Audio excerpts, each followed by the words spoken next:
말씀은 아브라함에게 하나님이 나타나셔가지고 말씀하신 내용이에요.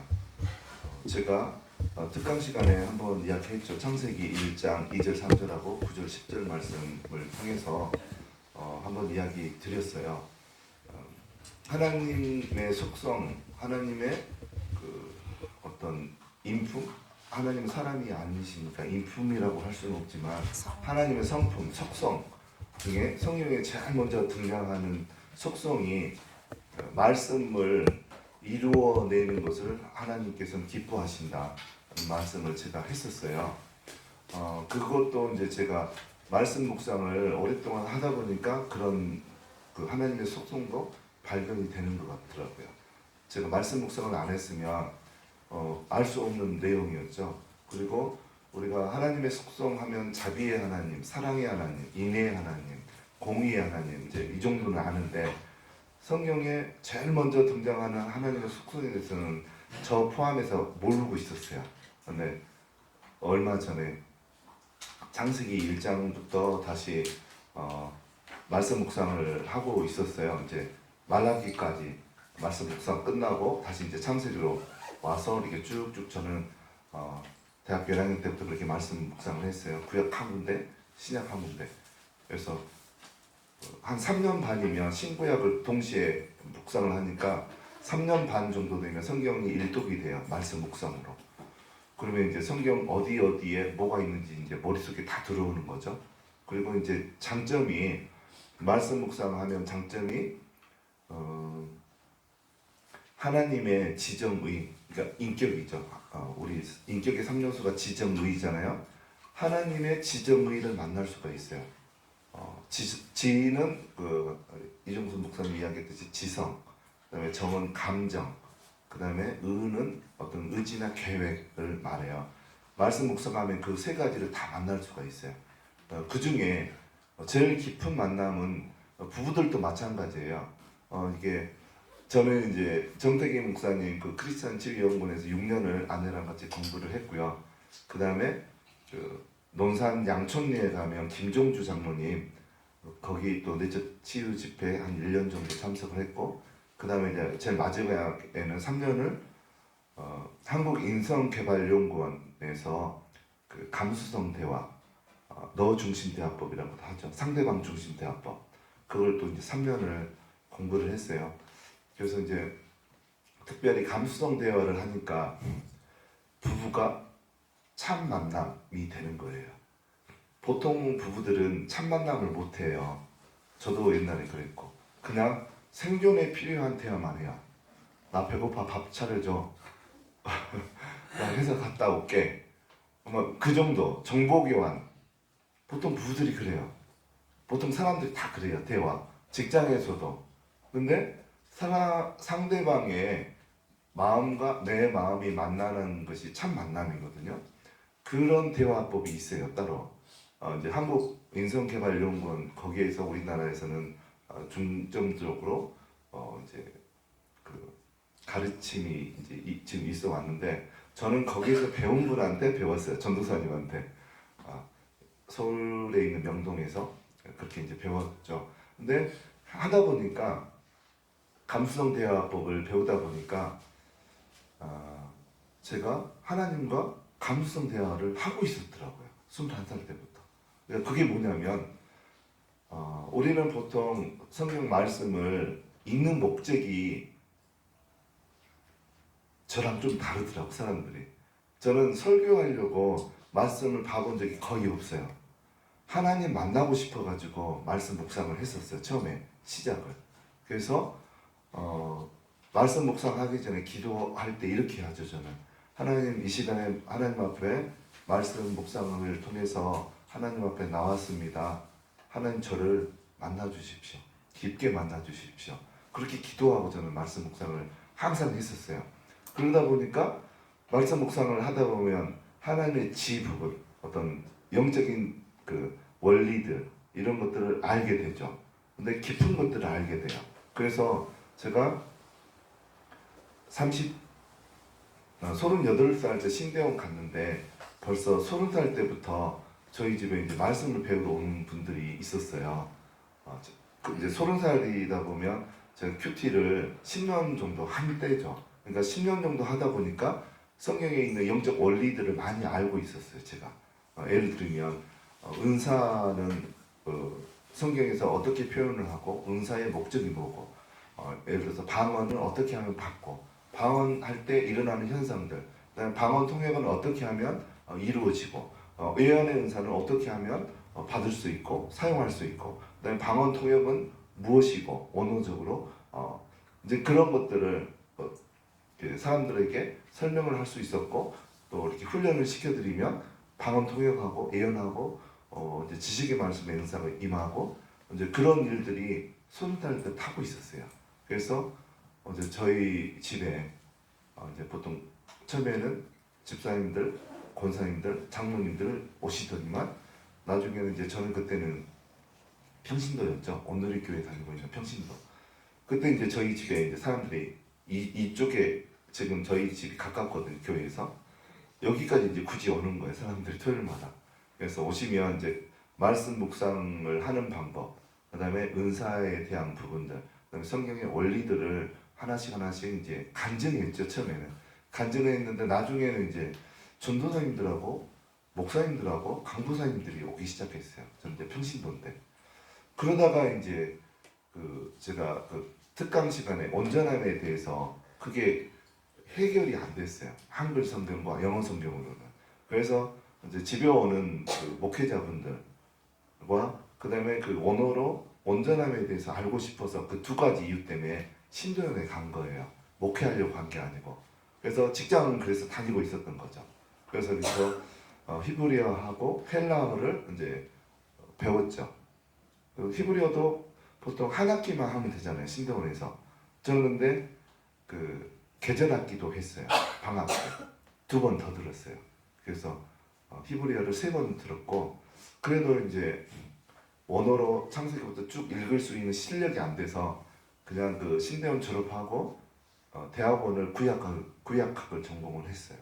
그래서 그 정도 되니까 이제 원어로 창세기부터 말라기까지, 또 신약은 헬라어로 마태복음부터 계시록까지 볼 수 있는 실력이 됐어요. 그래서 이제 신대원 가서 이제 제가 궁금해했던 온전함에 대해서 한 5년에 걸쳐서 하나씩 다 이렇게 언어로 봐가면서 정리해 나갔어요. 제가 그러다 보니까 이제 영적 원리들을 많이 알게 됐죠. 그 다음에 이제 또 제가 여러분한테 권장해 드리는 것은 뭐냐면, 제일 깊은 만남은 부부들도 감정과 감정, 마음과 마음이 만나는 만남이 제일 깊어요. 저희 부부는 지금 그게 돼요. 그러니까 자랑은 아닌데 천국에 사는 것 같아요. 그리고 제가 작년부터 김장김치를 담은다 그랬잖아요. 왜 그런지 아세요? 아내가 너무 이게 힘을 쓰고 김치 담으느라고 에너지를 쓰는 게 아까운 거예요, 저는. 그래서 힘이 있는 내가 담자, 아끼려고 그렇게 한 거예요. 그게 이제 감수성 훈련까지 되니까 아끼고 싶은 거예요. 우리 아들들도 아끼고 싶고, 될 수 있으면 칭찬하는 말들, 그런 것들을 이렇게 자연스럽게 이렇게 나오게 되죠. 예.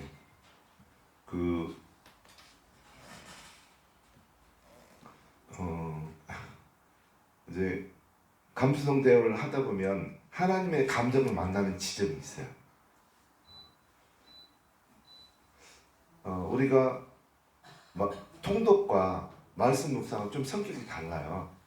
통독은 어떻게 보면 사역하기 위해 필요한 어떤 도구들이죠. 통독은. 근데 말씀 묵상은 하나님을 만나기 위한 굉장히 제 생각에는 신앙의 행위들 여러 가지 것들 중에 하나님을 만날 수 있는 제일 깊은 방법은 말씀 묵상이라고 생각을 해요. 왜 그러냐면 하나님의 지정의를 정확하게 만날 수 있거든요. 그래서 제가 예전에 20대 후반에 말씀 묵상을 하면서 저는 이제 하나님께서 속성 중에 말씀을 이루어내는 것을 하나님이 기뻐한다는 것을 최근에 알았어요. 최근에. 예전에는 그냥 몰랐죠. 그런데 말씀 묵상은 말씀을 지켜서 행하는 거예요. 정의를 내린다면 말씀 묵상의 목적은 말씀을 지켜서 행하는 거. 근데 창세기 1장 2절 3절하고 9절 8절을 보면 하나님께서 첫째 날 빛을 창조하시잖아요. 빛이 있으라 하니 그대로 되니라. 하나님이 빛을 보시면서 좋아하셨더라. 그 패턴이 둘째 날에는 하나님이 좋아하셨다는 말은 이게 나오진 않는데, 셋째 날 창조, 넷째 날, 다섯째 날, 여섯째 날, 일곱째 날, 두 번째 날만 그게 생략이 되어 있고 계속 그 패턴이 반복이 돼요. 그래서 저는 되게 의아했어요. 하나님이 스스로 본인이 뭐가 있으라고 했는데 그대로 됐거든요. 근데 그걸 보시면서 좋아하시는 게 처음에는 이해가 안 됐어요. 근데 하나님은 그러시는 분이시더라고요. 본인이 이야기를 해서 있으라고 했는데 그대로 창조가 됐는데 그것을 보시면서 하나님은 좋아하시는 분이었어요. 그러면서 그걸 보면서 성경에 제가 오랫동안 잘 해석이 안 됐던 부분들이 있어요. 그 중에 이제 제가 특강 시간에 말했던 출애굽 1세대들이 출애굽을 했는데 여호수아와 갈렙만 가나안 땅에 넣으시고 나머지 1세대들은 광야에서 다 이제 머물고 가나안 땅에 들어가지 못한. 그래서 저는 이제 하나님이 전지전능하시고 자비로우시고 사랑이 많으신 분인데 그 여호수아 갈렙 말고 나머지 1세들도 좀 통큰 마음으로 넣어주시지 왜 가나안 땅에 못 들어가게 하셨나, 그게 해석이 됐어요. 이 말씀을 창세기 1장 말씀 하나님의 속성을 알게 되면서 하나님은 하나님 본인이 말씀에서 이루어지는 것도 좋아하시지만 우리 사람을 볼 때 그 잣대로 우리를 보세요. 하나님의 말씀을 이루어내는 사람인가? 하나님의 말씀을 지켜서 행하는 사람인가? 지켜서 행하고 이루어내는 사람은 하나님이 보시면서 심히 좋아하세요. 그럼 이 반대말도 가능하다는 소리예요. 하나님이 보실 때 말씀을 이루어내지 못하는 사람들은 심히 안 좋아하세요. 그래서 가나안 땅에 안 들였던 거예요. 여호수아와 갈렙만 말씀을 이루어낸 사람이거든요. 그래서 그런 성경 구절들이 이해되기 시작했어요. 그래서 심판의 날 때 너희가 데살로니가전서 5장 23절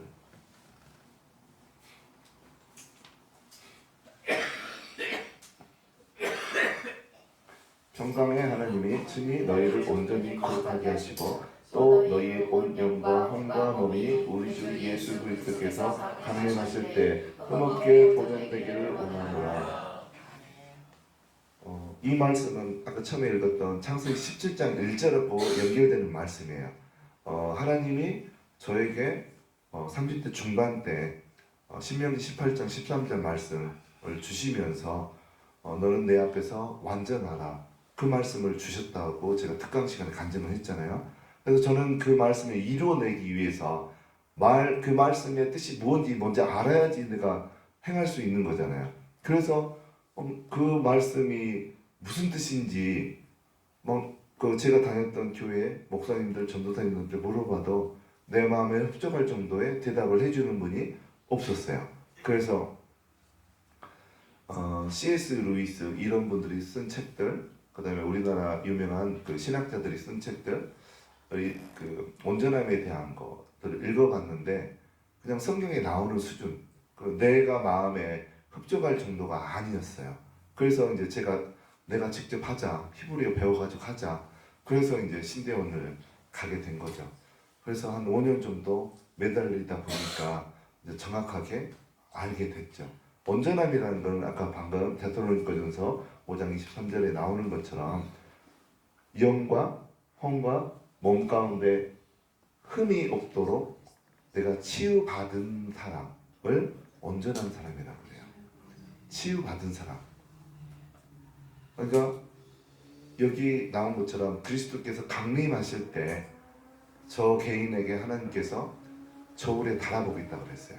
너의 영 가운데, 혼 가운데, 육체 가운데 흠들을 너가 얼마나 노력해서 치유받았는가, 그거 보시겠다고 그랬어요. 저는 근데 이 말씀을 이종순 목사님 만나기 전에 정확하게 몰랐어요. 저는 그 가운데 부분 혼의 치유는 10년을 제가 했다고 그랬죠. 10년을 했어요. 그래서 어느 정도 혼의 치유는 그 거의 많이 100%는 아니지만 많이 치유가 됐어요. 집중했어요. 내가 뭘 치유받아야 될지. 심지어는 어떤 것도 치유받았냐면 제가 말을 잘 못했어요. 말을 하면 실수의 말을 하고 쓰면 안 되는 단어를 쓰고 저희 개척교회 해가지고 제 말 때문에 교회 떠난 분도 있고 그래요. 그래서 이제 집에 가면 주일날 끝나고 집에 가면 내 입을 때리면서 나는 왜 이렇게 말을 못하나. 말을 했다면 사람 마음을 찌르는 말을 하고 또 아내한테 구박받고 뭐 그랬어요. 여러분들 누가 말 잘하는지 아세요? 누가? 여기 이제 약간 공간이 있죠. 풀 있고 여기 옆에 이제 저기에 저희가 상추도 심고 뭐 그러거든요. 고추도 심고. 근데 풀도 매줘야 되잖아요. 누가 풀을 잘 매는지 아세요? 많이 풀을 잘 매본 사람이 제일 잘 매요. 풀을. 누가 말을 제일 잘하는지 아세요? 말을 많이 해본 사람이 말을 잘해요. 저는 근데 하나님께서 데살로니가전서 5장 23절 말씀을 주면서 너 그거 이루었는지 안 이루었는지 심판에 날 때 예수님 앞에서 저울에 달아보시겠다 그래서 이 말씀을 가지고 이뤄내야 되잖아요. 제가 이뤄내기 위해서 집중을 했어요. 집중을 하니까 내가 왜 그렇게 말을 못했나 알게 됐어요. 욥기서 9장 21절 보겠습니다.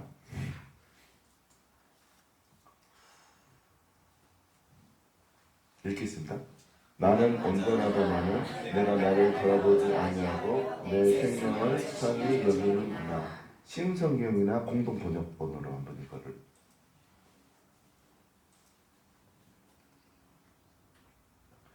이게 뭐예요? 네, 공동 번역.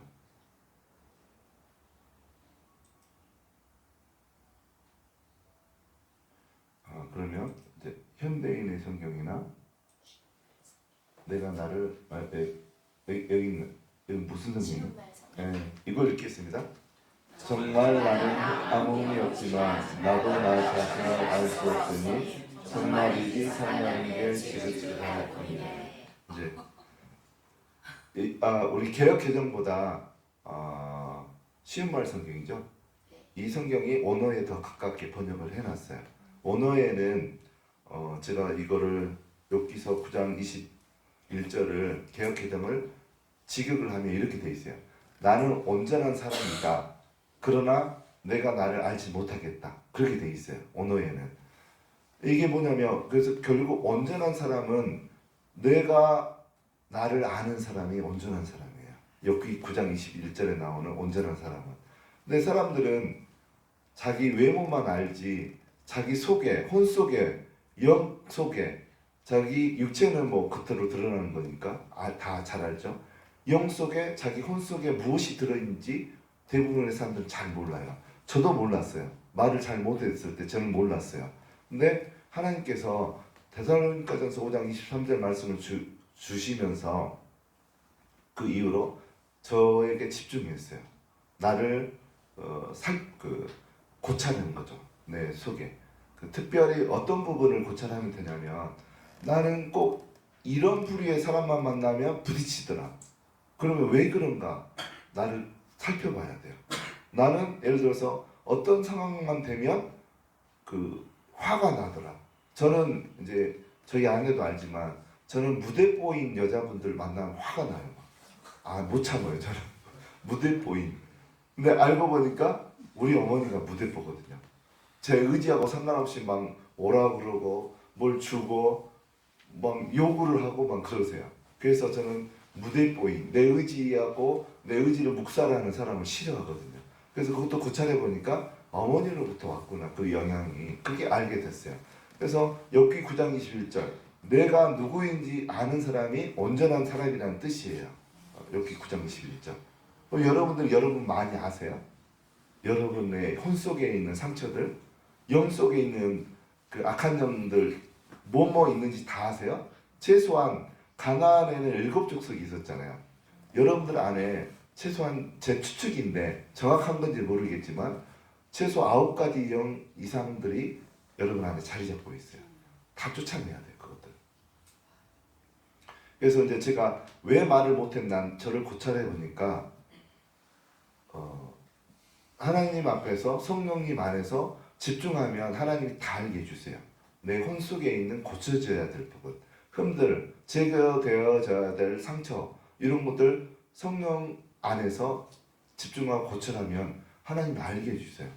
제가 이제 이거는 그 특강 가운데 말은 안 했던 건데, 제가 말을 왜 못했나, 저는 그 되게 힘들었거든요. 교회에서 그 중추적인 역할을 했던 권사님이 제가 말 실수로 상처 입어가지고 그 뒤로 교회에서 뭐를 해도 나에게 반기를 들고, 금요기도회 때 제가 기도 인도하면 먼저 국가와 민족을 위해서 기도하잖아요, 보통. 그 다음에 선교사님들, 그 다음에 한국교회들 이렇게 기도하는데 중간에 벌떡 일어나가지고, 아니 왜 모르는 선교사를 위해서 기도하냐고, 자기 남편 지금 허리 아파 죽겠는데 먼저 기도하지.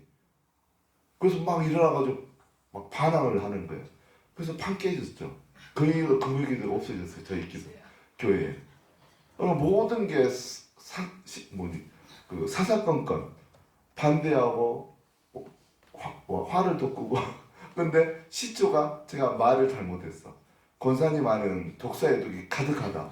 그 말을 해버렸어요. 참았어야 되는데. 이게 보였거든요. 느껴졌거든요. 참았어야 되는데 해버렸어. 말을 못하는 거죠, 제가. 그래서 그 이후로 저를 적극적으로 그 바지가랭에 올리고 저를 따라다니면서 힘들게 하시고, 제가 이종순 목사님 만날 때 결국은 교회에서 나갔어요. 사람들 이렇게 한꺼번에 한 8명이 쑥 나갔어요. 아무튼 내 어떤 말 잘 못하는 어떤 실수 때문에 그렇게 된 거죠. 그래서 그 부분을 하나님한테 해결 받지 않으면 또 그 이런 일이 저희 교회 가운데 일어나거든요. 사람들 많이 모이면 또 제가 말 실수해서 또 이렇게 나갈 거 아니에요. 그래서 저는 반드시 치유함을 받았어야 돼요. 그래서 나의 그렇게 말을 잘못하고, 말을 해도 제가 좀 예전에 좀 비염이 심했기 때문에 전달력이 많이 떨어졌어요. 웅얼거리고 이렇게 단어 발음이. 그래서 저를 고찰해 보니까 하나님이 딱 알게 해주셨어요. 어떤 것을 보여주셨냐면, 기도 중에 제가 초등학교가 아니고 한 5살 정도에 내가 보이는데, 저희 아버지가 도박 중독이었어요. 지금 보니까 저희 할아버지가 부인이 3명이었는데 저희 할머니가 첫째 부인이었는데, 그 중독은 관심과 사랑이 결여가 되면 중독으로 가요. 저희 아버지도 마찬가지. 저희 아버지도 할아버지 무릎에 한 번도 앉아본 적이 없대요. 저희 이제 뭐 작은 아버지, 큰 아버지도 마찬가지예요. 자식들이 많고 하니까 의도적으로 그 둘째, 셋째 부인들이 뭐라고 할까봐 할아버지가 의도적으로 자식들을 무릎에 안 앉힌 거예요. 그러니까 아버지는 그 또 둘째 부인, 셋째 부인 젊잖아요. 그러니까 저희 집에는 거의 안 왔던 거죠, 할아버지가. 그래서 그런 것 때문에 그 할아버지 사랑이 결핍이 되니까, 다 그런 건 아니겠지만 중독으로 간 거예요. 특별히 이제 도박 중독으로. 그러니까 이제 근데 이제 또 손주들도 워낙 많았을 거 아니에요. 그 할아버지 자식들이 많으니까, 셋째 부인을 통해서. 근데 그 중에 유일하게 할아버지 무릎에 앉았던 사람이 딱 한 명 있었어요. 손주들이나 이제 큰아버지, 작은아버지들 통틀어 가지고 할아버지 무릎에 앉아서 잘 놀던 사람이 저예요. 할아버지 수염 잡아 당기고 할아버지 그 뭐야 하면서, 저 왜 그랬는지 모르겠어요. 그랬었어요, 저는. 근데 이제 아버지가 도박 중독에서 돈을 많이 이렇게 따면 좋은데, 할아버지한테 이제 물려받은 우리 할아버지 아버지가 또 한의사였어요. 그러니까 재산이 좀 많았어요. 그래서 이제 다 나눠졌는데, 그것을 이제 겨울마다 농사 안 짓는 겨울마다 모여가지고 화투 쳐가지고 다 잃는 거예요. 잃게 되면 아버지가 저희 큰형을 때렸어요. 화가 나니까. 그러니까 이제 제가 특강 시간에 간증했던 것처럼 큰형이 맞으니까 화날 거 아니에요. 그러니까 이제 저희 둘째 형부터 제 밑에 다섯째, 그러니까 4명을 모아놓고 집합시켜놓고 이제 고문하고 때리고 이제 그랬던 거죠. 그래서 이제 겨울에 화투 치다가 논이 멸맞이게 이제 날아가게 되면 그 집에서 아주머니가 저희 어머니한테 전화를 해줘요. 빨리 도망가라고. 아버지 지금 논 멸맞이기 잃었다고. 그렇게 하면 이제 어머니가 그것 때문에 제가 어렴풋한 기억에 어머니가 맞은 기억이 나요. 아버지한테. 재산을 지금 돈으로 따지면 뭐 몇천만 원이 날아갔으니 화가 날 거 아니에요. 그러니까 약한 존재들을 이제 때린 거죠. 어머니하고 저희들. 그러니까 어머니가 돈을 잃었다. 그러면 이제 저희 데리고 큰아버지 집을 피신하는 거예요. 그래서 피신해가지고 벽장 속에 저희를 넣으면서 어머니가 너희들 말 한마디 하면 안 돼. 들키면 큰일 나. 이제 그 말을 어머니가 했는데 제가 제 스스로에게 그 말을 했어요. 너 말하면 큰일 나. 입 다물고 있어야 돼. 근데 그게 성인이 돼서까지 그랬어요, 제가. 그래서 저는 말 없는 아이였어요. 말 없는 아이니까 존재감이 없는 거죠. 항상 조용했어요. 제가 한 5살 때 벽장 속에 들어가서 그렇게 독백했는 줄 몰랐어요. 그러니까 직장을 다녀도 존재감이 없는 거예요, 제가. 직장에서 진급 잘 되고 잘 나가려면 존재감이 뛰어나야 돼요. 근데 저는 존재감이 없었던 거예요. 그 고등학교 때 이제 그 제가 5살 때부터 교회 다녀서 고등학생 때 졸업을 하는데 교회 전도사님, 되게 이쁜 전도사님이었어요. 그 전도사님이 졸업생들 꽃다발하고 이렇게 준비해가지고 오셨어요. 근데 나만 안 주는 거예요. 섭섭하게. 그래서 나중에 이제 졸업식 끝나고 물어봤는데 나는 졸업생이 아닌 줄 알았대요. 그렇게 존재감이 없었던 거예요, 제가. 직장에서도 존재감이 없어서 또 오해받고 그래가지고 뭐 진급도 잘 안 됐고. 그래서 이제 제가 발견을 해낸 거예요. 내가 내 혼에 그렇게 독백했던 거 말을 하면 안 돼. 큰일 나. 그게 내 인생 가운데 운전수가 되어서 보통 사람을 트럭으로 비유하거든요. 그 치유상담학에서는. 우리가 트럭인데 운전수가 상처가 자리 잡고 운전을 해버리면 내 의지하고 상관없이 내가 의도하지 않는 곳으로만 가서 벽에 부딪히기도 하고 사건이 벌어지기도 하고 큰 손상을 입기도 하고 그러는 거예요. 그래서 여러분들 상처를 치유받지 않으면 여러분 인생이 꼬여요. 부부관계도 꼬이고 상처 해결해야 돼요. 이거는 나는 뭐 지금 나이가 90을 바라보는데 내가 뭘 이걸 해야 되나, 그렇지 않아요. 하루라도 상처 치유 받고 나면 삶이 행복해져요. 살만해져요. 천국이 되어져요. 거기에다가 첫 만남까지 하게 되면 감수성 대화로 진짜 상대방의 그 마음을 만나고 감정까지 만나게 되는 그런 수준이 되면 여러분들 사는 게 여러분 집이 천국이 돼요. 여러분 교회가 천국이 되고 부부 사이가 아끼고 싶어지고 자다 봐도 일어나서 사랑의 그런 고백도 하고 요즘에 제가 그러고 있거든요. 그러니까 아내가 더 이뻐진 것 같아요. 피부도 더 뽀얘지고 도끼도 많이 사라지고. 그래도 이제 처음에는 망치 들고 쫓아다녔어요, 저를. 그런데 지금은 망치 안 들어요. 그래서 여러분들 그 상처 치유 받으려면요, 하나씩 그 여러분들 그 손해 보고 있는 부분들을 내가 왜 이런 부분이 나한테 생겼을까, 그런 것들을 고쳐가면 기도하면서 하나님이 어렸을 때, 저는 5살 때 내 의식에는 없었어요. 그게 무의식 가운데 들어가 있었던 건데 성령님이 무의식 가운데서 그 기억을 꺼내준 거예요. 그래서 제가 치유함을 받았는데, 여기는 이제 심화학습이니까 치유받은 이야기까지 할게요. 거기 기쁨의 교회에서는 치유받은 이야기 안 했잖아요. 어떻게 치유받았냐면, 여러분들 그 독백이나 부정적인 그 말이라든가 언어, 단어들은 내 속에 들어가면 에너지 형태로 저장이 돼요. 세포 속에 저장이 돼요. 신경 가운데 저장이 돼요.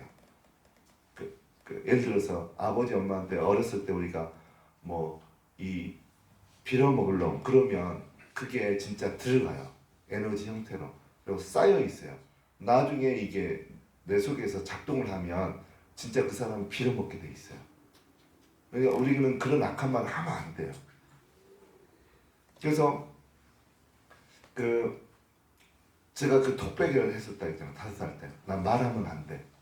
말하면 큰일 나. 그래서 말을 안 했던 거예요, 제가. 그래서 그거를 이제 발견했거든요. 30대 후반 때. 정태기 목사님의 치유연구원 다닐 때. 그때 발견을 했는데 치유받아야 되잖아요. 치유받는 방법이 뭐냐면 일단 우시면 돼요. 우시면 되는데 울어야 돼. 이거는 이제 이종선 목사님 말하는 악한 영이 나갈 때 침으로도 나가고 눈물로도 나가고 호흡으로도 나가고 이거 좀 연결되어 있어요. 근데 정태기 목사님은 그 원리를 좀 알았던 것 같아요. 울면 상처는 치유됩니다. 여러분들 안에 있는 상처들 많이 우시면 치유돼요. 눈물로 에너지가 빠져나와요. 울 때 빠져나와요. 울 때 상처만 빠져나오는 게 아니고 악한 영들도 나와요. 눈물로 나와요. 그래서 많이 우셔야 돼요. 기독교인이 예수님을 구주로 영접했는데 울면 안 돼. 초상집에서도 울면 안 돼. 그러잖아요. 하나님 나라 갔는데 왜 울어 우리가? 그 사람들은 뭔가 모르는 사람들이에요. 초상에 나면 울어야 돼요.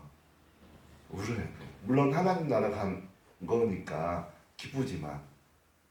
그래서 제가 아들만 6인 가운데 커서 잘 못 울어요. 제가 웬만하면 울음이 안 나와요. 저는. 그러니까 울어서 이거 악한 기운들 에너지를 빼낼 수 있는 그런 조건이 안 되는 사람이에요. 저는. 그러면 하나님 앞에 치유는 받아야 되는데 하나님이 어떻게 치유해 주시는지 아세요? 꿈에서 치유해 주세요. 꿈에서. 여러분들 솔로몬이 지혜를 언제 받은지 아세요?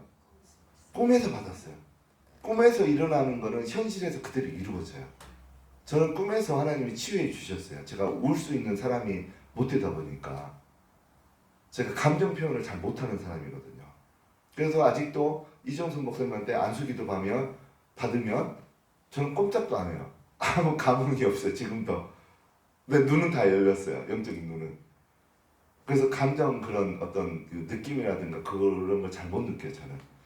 그래서 제가 잘 울 수 있는 사람이 아니다 보니까 하나님께서 하루는 꿈 가운데 치유해 주시는데 어떻게 하셨냐면 제가 내 속에 있는 부정적인 감정, 말 못하는 말을 해도 실수하고 그런 것들을 발견해 냈죠. 하나님이 보여주셨으니까 꿈으로 환상 가운데 보여주셨어요. 근데 그걸 치유받아야 되잖아. 그래서 기도하고 잠을 잤는데 하나님께서 꿈속에서 뭘 보여주시냐면 꿈속에서 내 피부가 간지러운 거예요. 그래서 우리 피부 가운데 숨구멍들이 있잖아요. 숨구멍에서 뭐 간질간질한 게 꿈틀거리더니만 피부를 뚫고 올라오는 거예요. 이마에서도 올라오고 머리 꼭지에서도 올라오고 손에서도 올라오고 보니까 실지렁이, 새카만 실지렁이 같은 것들이 수백 개가 숨구멍에서 다 올라오는 거예요. 그게 내 속에 독백했던 부정적인 다짐들, 말하면 안 돼. 그렇게 했던 것들. 내 세포 속에 저장됐던 것들이 꿈에서 하나님이 그렇게 처리해 주셨어요. 그 뒤로부터 말 잘해요. 실수하는 말 잘 안 해요. 그리고 발음도 좀 옛날에는 제가 들어봐도 못 들어줄만 했어요. 지금 무슨 말 하나? 웅얼웅얼거리고. 근데 지금은 많이 치유돼서 이 정도예요. 지금도 뭐 정확한 발음은 아니긴 하지만. 그래서 여러분들 상처 치유는 여러분들 혼자도 가능하셔요. 하나님 앞에 기도하면서 여러분을 집중하면 하나님이 상처를 알게 해주세요. 그래서 하나님께서 데살로니가전서 5장 23절 말씀을 주면서 너에게는 치유받아야 될 부분이 너무 많다. 그거 하나씩 다 치유하기 바란다라고 하나님께서 저희가 방언 통역으로 예언 기도할 때 저 데살로니가전서 5장 23절 말씀 받았을 때 방언 통역으로 이제 저게 무슨 뜻일까 물어봤었거든요. 그때 하나님께서 저뿐만 아니라 여러분 안에도 상처가 무수히 많다는 거예요. 그거 하나하나 다 하나님 앞에 올 때까지 다 처리하기를 원한다라고 하셨어요. 한 개가 아니에요, 여러분들. 영 안에도 7개 이상이 있고 혼 안에도 굉장히 많고 육체 가운데 그 흠은 뭘까요? 질병들이잖아요. 질병도 하나님께서는 치유받기를 원하세요. 그래서 이제 여러분들 이제 오후 시간에 제가 말씀 묵상에 대해서도 이야기를 하거든요. 말씀 묵상이 왜 중요하냐면 여러분들 창세기 17장 1절 다시 한번, 아니면 창세기 신명기 18장 13절 볼까요? 13장 읽겠습니다. 너는 내 하나님 여호와께. 제가 그 온전한 완전함을 가지고 5년 정도 이렇게 씨름을 했다 했잖아요. 근데 얻은 게 굉장히 많아요. 제가 이제 대학교 졸업하고 제가 이제 교수 쪽으로 가려고 대학원 진학하려고 그때 이제 공부를 열심히 했어요. 왜냐면 이제 전공하고 제가 전자공학 전공했으니까 전자공학하고 그 영어 공부, 영어 시험 2가지만 봐요. 그래서 대학교 군대 갔다 와서 3학년 때부터 2학년 여름 군대 끝나고 방학부터 한 3년 정도를 영어 공부만 하루에 한 12시간, 13시간씩 했어요. 영어 공부만. 그래서 이제 대학원 영어 시험이 되게 힘들어요. 어려워요. 그래서 그 책들을 가지고 한번 영어 책을 보면 이제 두꺼운 문법책이나 리딩 책, 보케이블러리 책 이런 거 보면 그 토익, 토플 이런 거 보면 한 권 가지고 한 7번씩 봐요. 7번씩. 그러니까 시간이 많이 걸리죠. 근데 주로 이제 영어 점수 비중이 높은 게 독해력이죠. 독해력이 제일 점수가 많고 많이 나오죠. 그래서 독해력을 공부하려다 보니까 빨리 읽고 답을 해야 되는 거죠. 그래서 이제 빨리 읽는 훈련들을 많이 했죠. 그리고 이제 신문 읽듯이 이제 읽기 시작하는 수준까지 다니게 된 거죠. 한 4년을 하니까. 그러면 이제 질문이 그거죠. 한 20줄 정도 질문이 있고 이제 문제가 나오죠. 위 글에서 지은이가 말하려고 하는 주제가 뭡니까? 그 다음에 밑줄 친 단어의 뜻이 뭘까요? 그 다음에 이 지은이가 이걸 통해서 말할 때 감정이 어떤 걸까요? 그 다음에 이 뒤에 글이 나온다고 하면 어떤 글이 나올까요? 이제 이런 질문들이 쭉 나오는 거죠. 그러니까 상상력을 발휘하고 지은이의 감정도 살펴보고 이거를 4년을 한 거죠. 근데 이제 결국은 대학원을 직접 안 갔어요. 저희 전자공학 쪽으로 가진 않았어요. 그래서 이제 제가 하나님 앞에, 하나님 대학원도 안 갈 건데 이렇게 4년 동안 못 빠지게 진짜 공부를 왜 하나님 시켰냐고. 근데 하나님 앞에서는 하나도 소용이 없는 게 없어요. 다 협력해서 선을 이루시더라고요. 제가 그걸 4년 했잖아요. 근데 저도 몰랐는데 하나님이 말씀 묵상할 때 깊게 보게 하기 위해서 하신 거더라고요.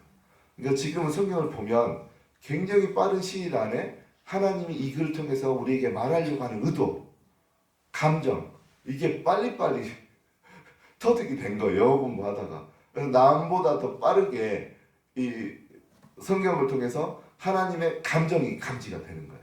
그래서 이제 제가 신명기 18장 13절을 이제 그런 그 토대에 의해서 보니까 하나님의 의도가 보이는 거예요. 하나님의 마음이 보이는 거예요. 하나님이 왜 모세를 통해서 이스라엘 백성들에게 신명기 18장 13절 말씀을 주신지 아세요? 여러분들? 왜 이 말씀을 해주신지 아세요? 하나님의 의도가 보이는 거예요. 저는 굉장히 속도가 빨라요. 저는 근데 이제 그렇게 영어 공부를 했기 때문에 이거는 뭐냐면 이거를 더 잘 설명해 주는 게 아까 데살로니가전서 5장 23절 말씀이라고 그랬잖아요. 여러분 안에 그러니까 영과 혼과 몸으로 이루어졌잖아요. 우리 안에 영 가운데 악한 영들이 있으면요 다 빼앗기게 돼 있어요. 요한복음 10장 10절 볼까요?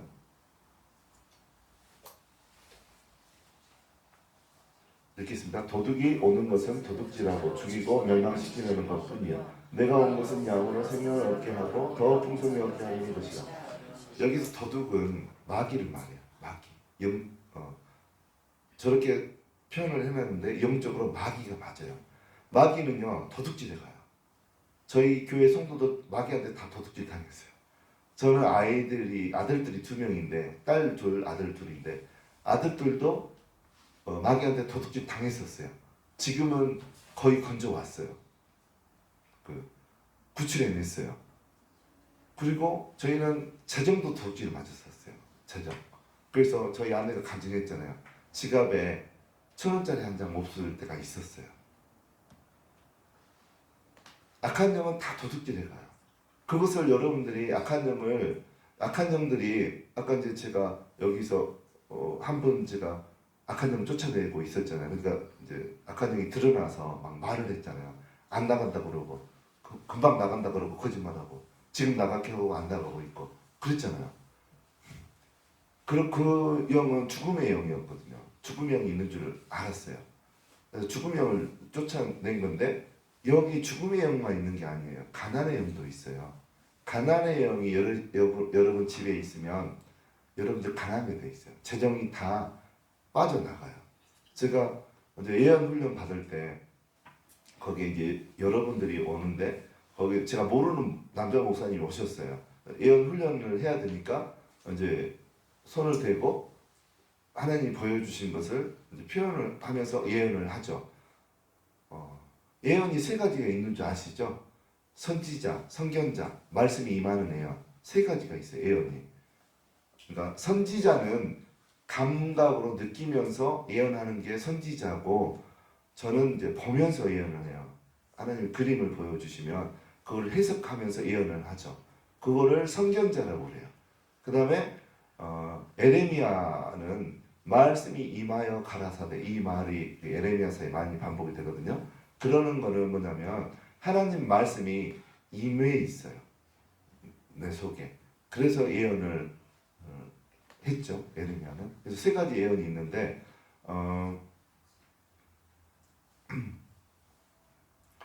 예언이 있는데 내가 예언을 해주려고 이렇게 손을 딱 얹었는데 팔에 그 목사님 위해서 예언을 하기 위해서 손을 얹었는데 뭐가 보이냐면 그 목사님이 집이 보이는데 밑에가 구멍이 나 있어요. 요만한 구멍이. 근데 보니까 뭐가 하나가 들어갔다 나왔다는데 들어갈 때는 빈손으로 들어가는데 나올 때는 입에다가 쌀을 물고 나오고 들어갈 때 그냥 들어가고 나올 때는 500원짜리 동전을 물고 나오는 거예요. 쥐인데 좀 통통한 쥐였어요. 통통해가지고 얘가 들어갈 때는 빈손으로 들어갔다가 나올 때는 쌀과 동전을 물고 나오는 거예요. 그래서 그게 가난의 영이었거든요. 근데 이제 물어봤어요 목사님한테. 목사님 사모님이 띠가 뭐예요? 하니까 쥐띠래요. 그 체형이 날씬해요, 뚱뚱해요? 하니까 뚱뚱하대요. 그래가지고 사모님이 사업한다고 돈을 다 날려먹었대요. 그러니까 집이 망했대요. 사모님 때문에. 하나님이 보여주신 건데 가난의 영 때문에 그런 거예요. 그게. 그래서 그 영적으로 가난의 영도 있고 죽음의 영도 있고 나약함의 영도 있고 아스테네이아 이정수 목사님 말씀하시는 그 나약함의 영도 있고 나약함의 영이 있으면요 여러분의 영, 혼, 육이 나약해져요. 육체 질병이 들고 몸에 힘이 없고 무릎 관절이 아직 아플 나이가 아닌데 무릎 관절이 아프고 턱 관절이 아프고 치아가 아프고 젊은데도 나약함의 영이 있으면 그래요. 영적으로 나약함의 영은 여러분들을 영적으로 성장하지 못하게 해요. 영적 통로를 막아버려요. 그러니까 쫓아내야죠.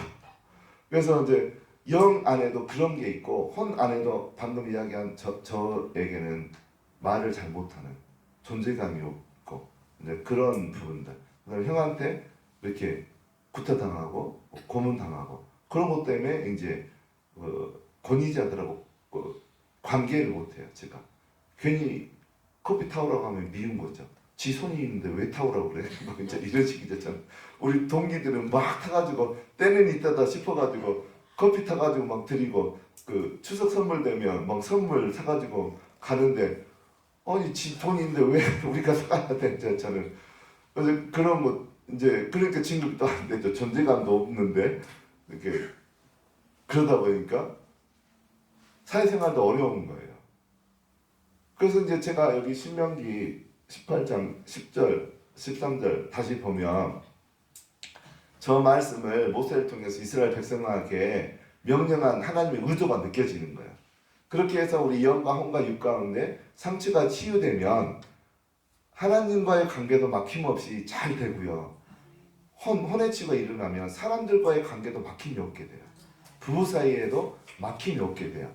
그러면 사회에서 성공하게 돼요.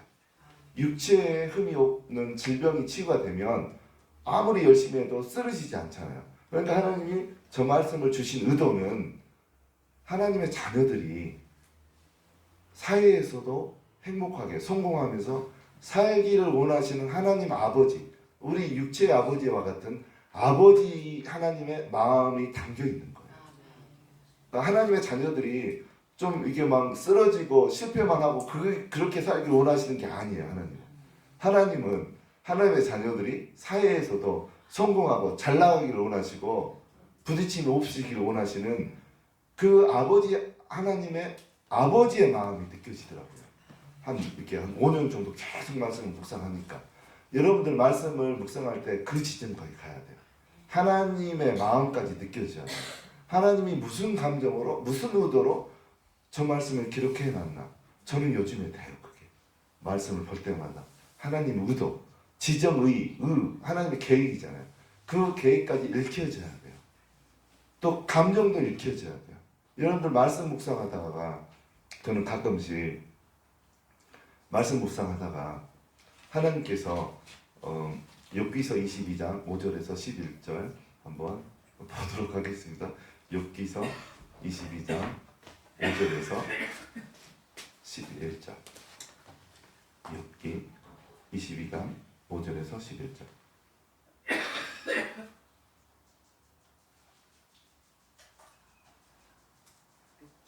욥기 22장 5절에서 5절 하면 될 것 같아요. 네, 읽겠습니다. 내 악이 끝이 아니하냐, 내 죄악이 끝이 없는다. 까닭 없이 형제를 골모로 잡으며 헐벗은 자의 의복을 벗기며 목마른 자에게 물을 마시게 하지 아니하며 줄인 자에게 음식을 주지 아니하였구나. 권세 있는 자는 토지를 얻고 정귀한 자는 거기서 사는구나. 거기 끝이에요. 저는 이 말씀을 묵상하다가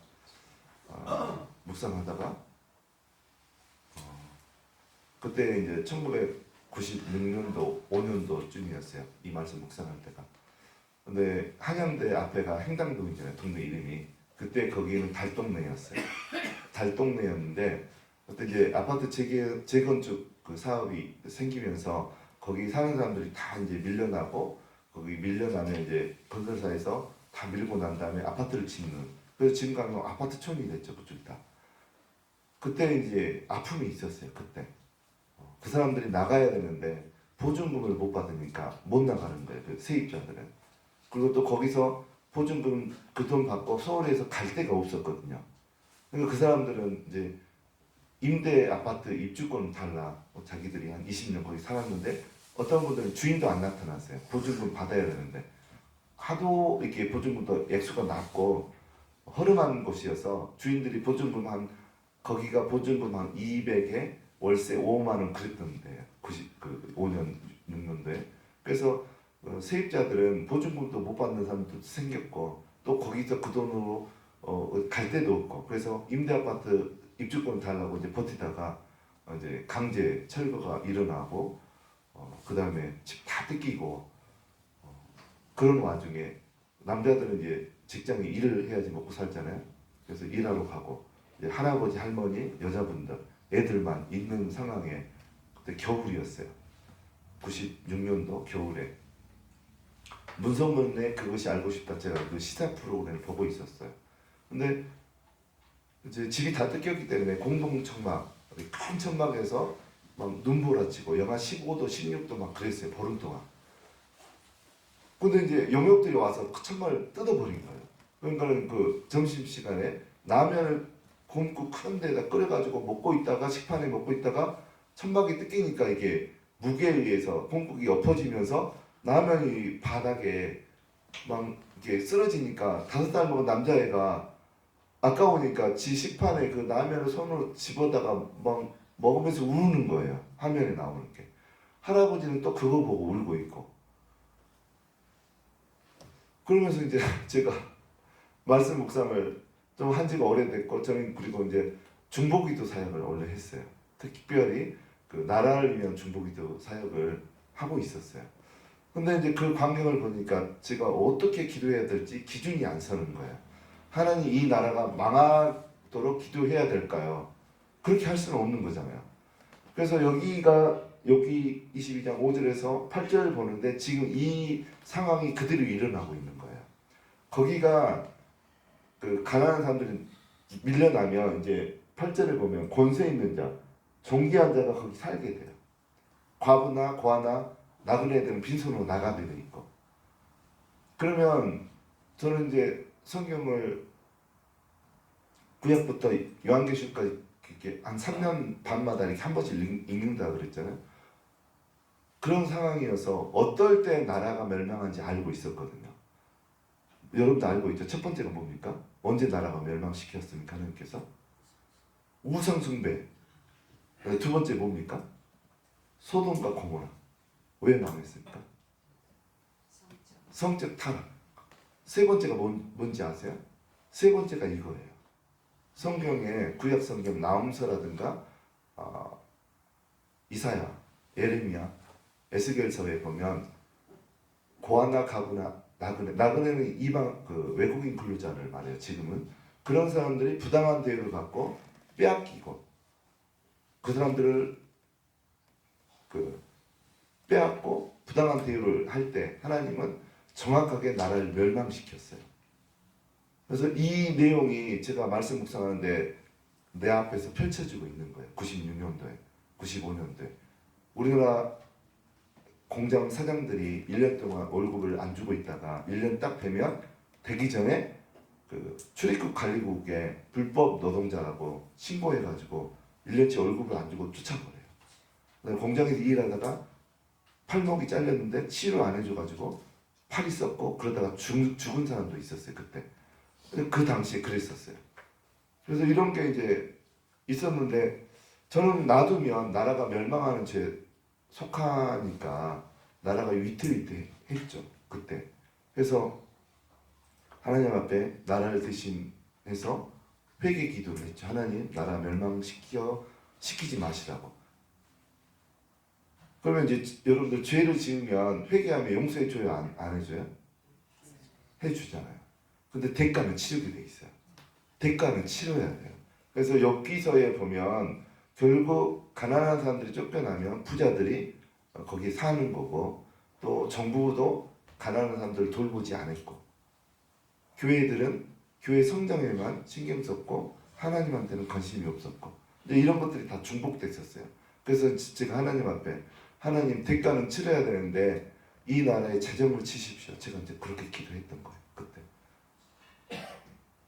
그래서 이제 97년도 11월 달에 IMF에 들어가더라고요. 그때 하나님께서 이 말씀을 저에게 주실 때 하나님, 이 상황을 보면서 내가 어떻게 기도해야 될까요? 하나님께서 마음을 주시면 내가 그걸 품고 기도하겠습니다. 그렇게 해서 앉아 있었거든요. 큐티하다가. 근데 갑자기 울음소리가 들리는 거예요. 그 슬픔의 정도는 보통 우리가 부모님 돌아갈 때 가셨을 때 울잖아요. 그거 최소 100배예요. 그 슬픔의 정도가. 날 누가 처음에 사람이 우는 줄 알았어요. 근데 보니까 하나님이 울고 있었던 거예요. 그 광경을 보면서. 그래서 하나님께서 고아나 가구나 나그네들이 부당한 대우를 받고 재산을 빼앗기고 그러는 것을 하나님 그 정도로 슬프게 여기신다고 하면 나라를 멸망시키는 것이 당연하다. 그거는 이해가 되더라고요.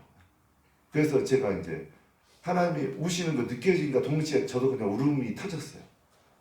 한 2시간 이상 울었어요. 제가 말씀 묵상하다가 2시간 울다가 제 마음이 너무 불편하더라고요. 하나님은 우시기도 하는 걸 제가 처음 경험했거든요. 그래서 제가 그 다음부터는 눈을 뜨면 우시는 하나님을 내가 어떻게 위로를 해드릴까? 어떻게 하면 하나님을 기쁘게 해드릴까? 그게 내가 사는 삶의 목적이었어요. 그래서 제가 그 이후로 좀 더 적극적으로 이 땅을 돌아다니면서 중보기도 하기 시작했어요. 목적은 뭐냐면 이 땅 가운데 우상 숭배를 하나님이 싫어하시거든요. 나라를 멸망시키는 거거든요. 저는 그래서 이 땅 가운데 우상 숭배를 제거하기 위해서 강릉 단오축제에 가는 거예요. 2000년도부터. 그래서 가서 영적 전쟁을 하고 또 대구 팔공산에 올라가는 거예요. 강화도 만이산에도 올라가고 남해에 가면 망운산이라고 있어요. 거기도 가고 보리양도 가고 이렇게 다니면서 양양 낙산사도 갔었어요. 그래서 우상 숭배가 심한 곳 가서 이제 제사를 받아먹은 영들 영적 전쟁에서 이렇게 무찌르고 묻고 그런 일들을 해왔죠. 그래서 제가 여기서 말씀을 묵상하다가 우시는 하나님을 만났어요. 그러니까 말씀 묵상하다가 감정도 만날 수 있는 거예요. 아까 하나님의 의지, 계획도 만날 수 있지만 제일 깊은 만남은 감정을 만나는 거예요. 저는 그래서 그때 처음으로 하나님의 감정을 만나봤어요. 우시는 하나님. 그래서 지금도 그래요. 저는 그렇게 슬프게 우시는 하나님이 계시다는 것을 누구한테 들어본 적이 없는 거예요. 목사님들한테 배워본 적이 없는 거예요. 근데 하나님 그러시더라고요. 그래서 지금도 눈만 뜨면 어떻게 하면 하나님을 기쁘게 할까? 어떻게 하면 기쁘게 할까? 그렇게 살고 있어요. 그래서 이것저것 다 하는 거죠. 그 중에 하나가 나라를 위해서 중보기도 하러 다니는 거. 그래서 이번에도 강릉 단오 축제 저지하기 위해서 그 우두머리 또 묶으려고 이번에 또 가려고 합니다. 강릉에. 그래서 여러분들 말씀 묵상을 오후에 제가 어떻게 하는지 가르쳐 준다 그랬잖아요. 하나님의 지정 의의를 만나는 수준의 말씀 묵상을 할 수 있도록 제가 이제 강의도 하고 같이 나누기도 하고 지금 오후에는 그러고 있습니다. 그래서 이제 제가 좀 말씀을 맺도록 하겠습니다. 흠없는 사람이 되는 것이 치유예요. 치유. 성경에서는 온전한 사람이 되라. 내 앞에서 온전하라. 그렇게 돼 있는데 원어에서는 탐임을 쓴다 그랬잖아요. 제가 그 탐임의 원래 뜻은 흠이 없는이라는 뜻이에요. 그러니까 영 가운데 흠이 없어야 되고 육 가운데 흠이 없어야 되는 게 아니고 있는데 치유받아야 되고 혼 가운데 우리 치유받아야 될 상처들 많거든요. 그거 다 치유받으셔야 돼요. 우리 육체의 질병 적극적으로 치유받으셔야 돼요. 그럴 때 우리가 하나님과의 관계, 사람들과의 관계에서 이렇게 장애물 없이 막힘 없이 사회에서 성공하고 하나님과의 관계에서 깊이 더 만날 수가 있어요. 그래서 그렇게 하나님은 우리가 영과 혼과 육 가운데 하나하나 다 찾아내서 다 치유받기를 원하십니다. 여러분들 그래서 심판을 할 때 예수님 앞에 서는데 조울에 달아봤는데 흠이 하나도 없기를 바랍니다. 네. 그렇게 되기를 예수님 이름으로 축원드립니다.